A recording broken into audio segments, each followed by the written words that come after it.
சிங்கப்பூரில் ரயில்கள், ரயில் நிலையங்கள், பேருந்துகள் ஆகியவை கண்கவரும் தீபாவளி அலங்காரங்களில் மின்னத் தொடங்கிவிட்டன. நில போக்குவரத்து ஆணையமும் லிட்டில் இந்தியா வர்த்தகர்கள் மரபுடைமை சங்கமும் இணைந்து அந்த அலங்காரங்களுக்கு ஏற்பாடு செய்துள்ளன.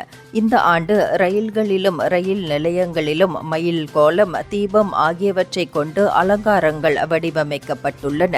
பொது போக்குவரத்தில் பயணம் செய்பவர்கள் தீபாவளி பண்டிகையின் உற்சாகத்தை உணர அவை உதவும் என்று எதிர்பார்க்கப்படுகிறது. அக்டோபர் 1 முதல் நவம்பர் 11 வரை குறிப்பிட்ட சில ரயில்களிலும், ரயில் நிலையங்களிலும், பேருந்துகளிலும் தீபாவளி அலங்காரங்களை பொதுமக்கள் காணலாம்.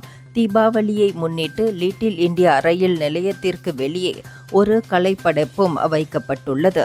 அதை கலைஞர் ஜயேஷ் சச்தேவ் முதியோர் இல்லங்களில் வசிக்கும் 60 மூத்தோருடன் இணைந்து உருவாக்கியுள்ளார்.